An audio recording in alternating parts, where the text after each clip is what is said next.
You can't hate yourself into changing because you don't invest, you don't give time, you don't give energy to someone you hate. So if you hate yourself, how can you bring out the best in yourself? If you hate yourself, how can you build a life that you're excited by? The #1 health and wellness podcast. Jay Shetty. Jay Shetty. The one, the only Jay Shetty. Hey everyone, welcome back to On Purpose, the #1 health and wellness podcast in the world. Thanks to each and every one of you that come back every week to become happier, healthier, and more healed. If you're here right now, it's because you believe that your mental health is a priority in your life. And I'm so grateful that in 2024, you're making the time, taking the time, investing your energy in making this a top priority. Now, today's episode is all about how to silence your inner critic when it gets too loud and tells you to give up. How many of you in the last 7 days have heard your inner critic say, you're not good enough? Well, then this episode is for you. How many of you have heard your inner critic say, you just can't get it together, can you? Well, then this episode is for you. How many of you have heard your inner critic say, have you seen what they're doing? Have you seen how far behind you are already? Can you believe it's only the end of January and you've already fallen apart? If the answer is yes, this episode is for you. Research shows that only 9% of people that make resolutions complete them. In fact, research goes on to show that 23% of people quit their resolution by the end of the first week and 43% quit by the end of January. If you are one of those people, this episode is for you. And by the way, some of you may still be going on strong, but your inner critic is still loud.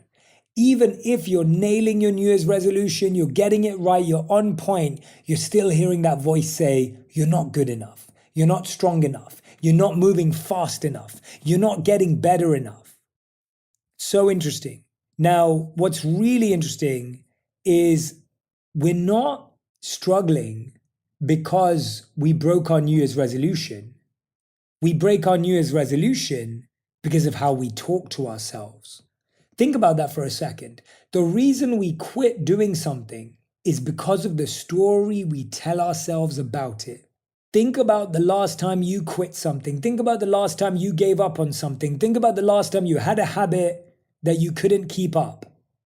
I promise you that somewhere your inner critic told you that you should feel guilty, embarrassed, ashamed because of where you were, and there's no point in carrying on. You fell off once and your inner critic said, you're just going to fall off again. What's the point? Or you were doing something brilliantly and your inner critic said, you're still behind. You'll never catch up. We don't fail because we're not disciplined. It's because of how we talk to ourselves when we mess up. When we lose a sense of discipline, a habit, a routine, the way we talk to ourselves is what steals away our momentum, our drive, our enthusiasm, our energy. It's how we speak to ourselves in the quiet moments, in the silent moments, in the moments in between that defines what happens outside of it. Now, I'm sure all of you are listening right now and thinking, Jay, I can relate to all of this. And what's fascinating when I was looking at the research is there are two broad types of self-criticism from a researcher named Sullivan, a clinical psychologist based in Atlanta.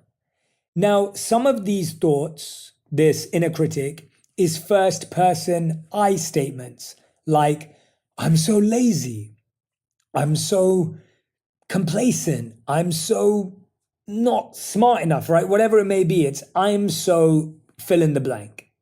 And other people use second person language, like you didn't go to the gym all week, or you're not good enough, or you're never going to get that job, or you could never start a podcast. This second type of statement tends to be really, really challenging to listen to. And Sullivan says that our brains process those thoughts as if someone in a position of authority is talking to us.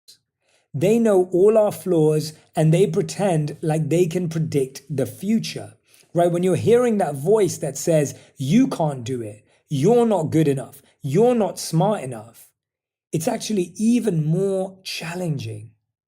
So whether you're hearing, I'm so lazy, or whether you're hearing, you're so lazy, I'm going to share with you 7 principles, 7 tips and hacks to help you navigate your inner critic and build a healthier relationship with the inner critic so that you can actually engage in a dialogue with it. Now, these tips are super practical, super accessible. You'll be able to implement them right away from today. You won't have to buy something or develop a new skill or tool or whatever it may be. You'll be able to do this today. So take a screenshot of your favorite ones, make notes, share this with a friend, because this episode is going to help you become kinder to yourself, more compassionate to yourself, yet still let you be driven and ambitious. I think that's our worry. Our worry is that if we're not hard on ourselves, then we won't achieve great things. But we're scared that if we're too kind to ourselves, then we'll be lethargic or complacent, right? How many times have you ever thought to yourself, well, if I don't put pressure on myself, then I'm just going to coast? And how many times have you tried to think, well, I'm going to put so much pressure on myself, but that also limits your ability. So in this episode, I'm going to help you understand, how do you navigate the inner critic so that you can still be ambitious and driven and succeed in whatever way you describe that word, and at the same time be kind, compassionate, and mindful. Now, let me ask you a question. When was the last time you helped someone that you hate? If your answer was never, great. If your answer was, actually, I do remember helping someone I hate, how consistently and how constantly did you help that person? Generally, we don't help people that we hate. We don't invest in people that we hate, especially not consistently or constantly. So think about this. We think we can hate ourselves into changing, but you can only love yourself into changing. Let me say that again. You can't hate yourself into changing because you don't invest, you don't give time, you don't give energy to someone you hate. So if you hate yourself, how can you bring out the best in yourself? If you hate yourself, how can you build a life that you're excited by? So just recognizing that this mindset of I'm going to criticize myself, I'm going to put pressure on myself, I'm going to hate myself into changing, I'm going to hate myself into being better, doesn't make sense. And by the way, we do this to the people we love in our lives. We often think that if I make someone feel bad enough, they'll be good to me. If I make someone feel like they're messing up, they'll get better. How many times have people improved because of shame, because of guilt? How many people have you shamed into change? How many people have you guilted into change? How many people have you humiliated into change? And how many people have you criticized into change? Maybe they did it for a bit, but not long term. We can't guilt people into change. You can't shame people into change. You can't embarrass people into change. So stop doing it to yourself. You can't hate yourself into change. We change because someone believes in us. We change because someone loves us. We change because someone invests in us. You will change because you invest in yourself. You will change because you believe in yourself. You will change because you love yourself. If you want to be better with yourself. If you want to do more, be kinder to yourself. That's what you'll respond to. How many people in your life respond positively to hate, guilt, or shame? Yet we all still try to hate, guilt, and shame ourselves into positive change. This is your reminder to be more compassionate, more kind, and more loving. I was saying this to a friend the other day who was saying that all he does is gives himself a hard time. He'll overanalyze every situation, every conversation, a presentation at work. He'll relive that moment again and again and again in his head and keep telling himself, it should have been better, it could have been better, if only he did this, if only he did that. What does that do? It makes him feel discouraged. But what if he said to himself, let's make a plan of how to be better next time. Let's make a plan of how we're going to improve next time. Let's actually take a look at what we did great and where we can grow. Let's look at both greatness and growth in ourselves. Let's not be blind to our flaws. Let's not be falsely flattering or complimentary. We don't want that either. But let's focus on greatness and growth within ourselves. After a presentation, asking yourself, what was great about it? Okay, where can I grow? After a phone call, a tough one, what was I great at? What can I grow at? We're so quick to judge ourselves and point out all the growth, and actually not even growth, we point out the guilt, but we avoid the growth and the greatness. Remember, you can only love yourself into change. You can only love yourself into change. You can't hate yourself into change. I'll be honest, managing money has always been something I've had to stay mindful about. It feels like everywhere you turn, someone's trying to make you spend. That's where Acorns comes in. Acorns is a financial wellness app that makes it easy to start saving and investing for your future. You don't need to be an expert. Acorns will recommend a diversified portfolio that matches you and your money goals. You don't need to be rich. Acorns lets you get started with the spare money you've got right now, even if all you've got is spare change. Sign up now and join the over 13 million all-time customers who have already saved and invested over $22 billion with Acorns. Plus, Acorns will boost your new account with a $20 bonus investment. Offer available at acorns.com/purpose. That's acorns.com/PURPOSE to get your $20 bonus investment today. Paid non-client endorsement. Compensation provides incentive to positively promote Acorns. Tier 6 compensation provided. Investment involves risk. Acorns Advisors LLC, an SEC registered investment advisor. View important disclosures at acorns.com/purpose. I'm Cheryl Swoops, WNBA champ, 3-time Olympian, and Basketball Hall of Famer. I'm a mom and I'm a woman. I'm Tarika Foster Brasby, journalist, sports reporter, basketball analyst, a wife, and I'm also a woman. And on our new podcast, we're talking about the real obstacles women face day to day. See, athlete or not, we all know it takes a lot as women to be at the top of our game. We want to share those stories about balancing work and relationships, motherhood, career shifts. You know, just all the shit we go through. Because no matter who you are, there are levels to what we experience as women. And T and I, well, we have no problem going there. Listen to Levels to This with Cheryl Swoops and Tarika Foster Brasby, an iHeart Women's Sports production in partnership with Deep Blue Sports and Entertainment. You can find us on the iHeartRadio app, Apple Podcasts, or wherever you get your podcasts. Hey y'all, Nimini here. I'm the host of a brand new history podcast for kids and families called Historical Records. Executive produced by Questlove, The Story Pirates, and John Glickman, Historical Records brings history to life through hip-hop.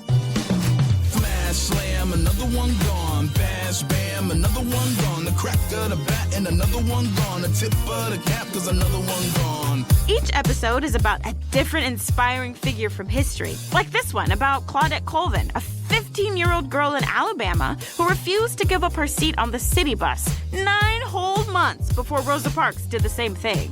Check it. And it began with me. Did you know, I wouldn't give up my seat.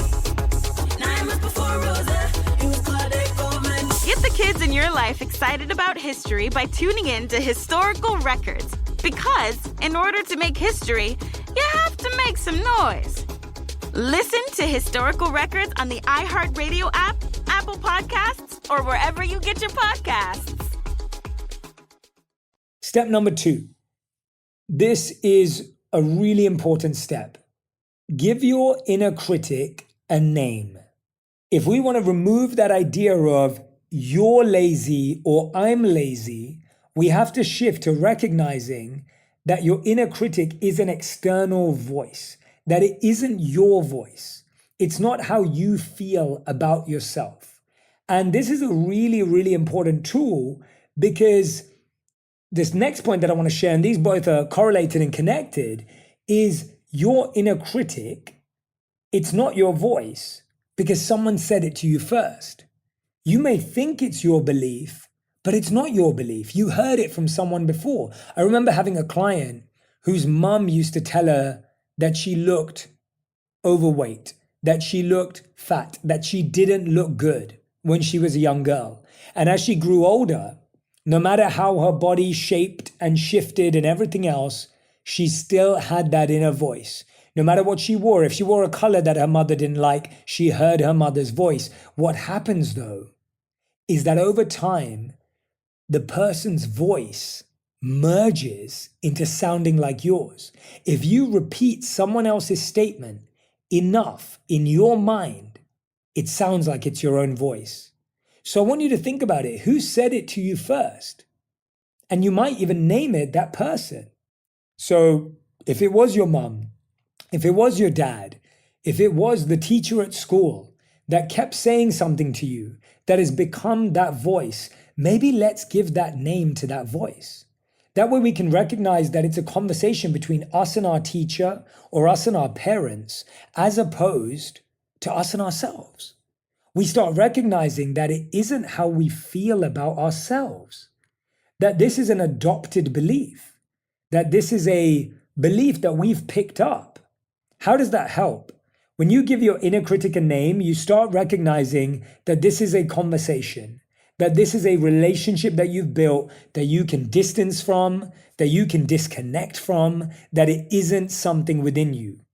And when you identify who said it to you first, you also start to recognize how careful we have to be in the influences we allow into our space. And now we don't want to find other people who reaffirm that voice. Often if we had a parent that treated us that way, we also find a partner who treats us that way because it feels familiar. It feels relatable. And Thich Nhat Hanh talked a lot about this idea that we crave familiar pain. So you would rather repeat a toxic familiar pattern than break it to experience an unfamiliar, uncertain pattern. So you would rather choose toxic familiarity than untoxic uncertainty. Let me say that again. You would rather choose toxic familiarity than untoxic uncertainty, because we'd rather deal with problems that we're aware of than the challenge of a new problem. So often what we do is, if our parents believed a certain thing about us, we find a partner who believes it as well. Or we do the opposite. We try and find a partner who adores us and makes that feeling go away. But guess what? It doesn't, because the voice is still in our heads. We're looking for the partner who tells us the opposite without forgetting the message we've gained from our parents. So give your inner critic a name. Name it after that teacher or that parent so you can make it a conversation. Or give it an imaginary name to even weaken it further, to remove that authority from it. And who said it to you first, recognize that this isn't your voice, and actually say that. Whenever you hear that inner voice, say, this is not me. This is not my voice. I am not my thoughts. I am not my mind. Actually, repeat that with me right now. I am not my thoughts. I can choose my thoughts. I can choose which thoughts to give energy to. I can choose the voice inside my head. Step number 4 is remove the I am statement. Instead of saying I am lazy, say I am experiencing laziness. I'm experiencing whatever emotion it may be, allowing yourself to create some distance from that emotion. Or what I accept is, I may say I am feeling lazy and I am going to make a plan. I am feeling tired and I'm going to get to bed early tonight. So if you're accepting it, you can say the I am, but you're still saying I am feeling instead of saying you are. right? That distance allows you to disconnect from that inner critic. It allows you to create some space between you and that inner critic so you can now fill that space with enthusiasm and energy. The repetition of I'm lazy, I'm not good enough, I'm not smart enough, I can't do that. What that does is it creates a story and a narrative that you repeat and perpetuate in your life. Step number 5. This one has probably been my favorite one because I think what we often try and do is we try to silence the inner critic before taking the right step. And this is pretty tough because the inner critic doesn't go away. I still have an inner critic today, right? After all these years, I still have an inner critic. It still shows up, it still turns up because over years I'd heard things. You're not good enough at that, you can't do that, you're going to lose everything, you don't deserve this, whatever it may have been, right? It still appears. And what I realize is that I have a few choices with it. I can either think, okay, I need to get rid of this thought and then I'll live my life, right? Once I get rid of this thought, then I'll take action. And actually, it's the opposite.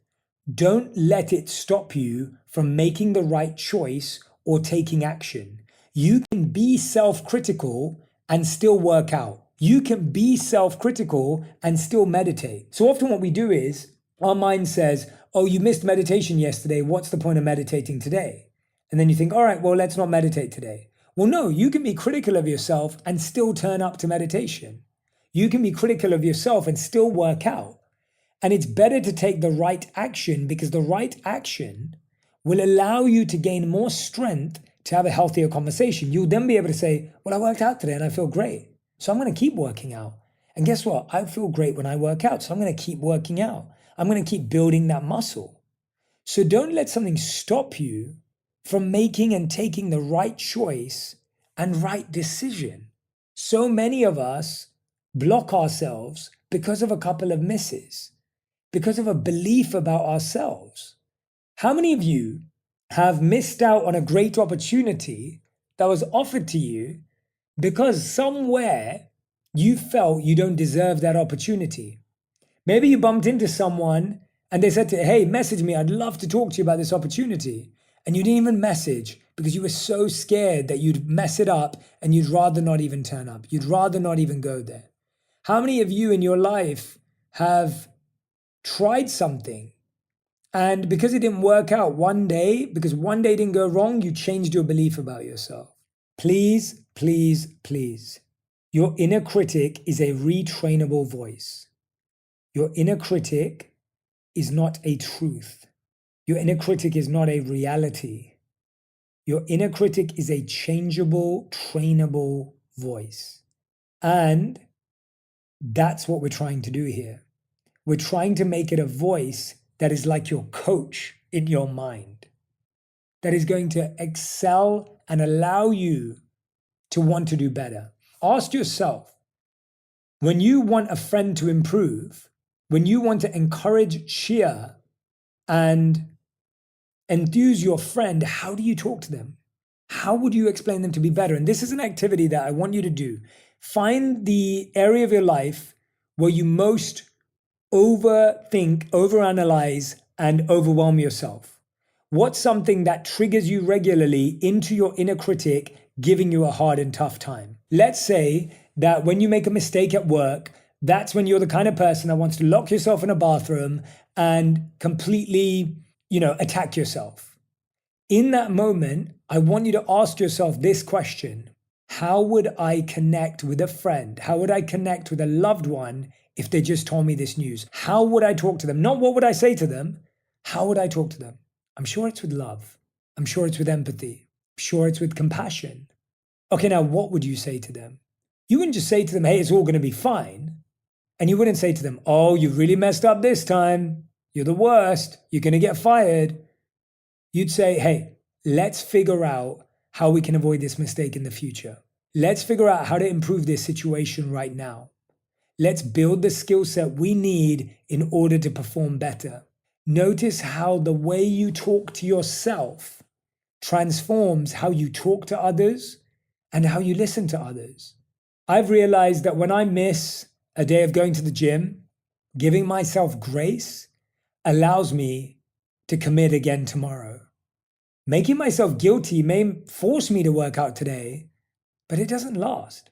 Let's say I have a day where I eat unhealthy, or a couple of days where I ate something that I know wasn't good for me. And then I can berate myself, I can criticize myself, I can slander myself, I can do all of that stuff. But if I actually ask myself, hey, why did that happen? What was it about that day that drove me to that decision? Oh, I was tired. Oh, I was jet lagged. Oh yeah, that was the day where I was feeling really stressed. Understood. Okay, so let me make sure that I'm resting more. Let me make sure that I'm sleeping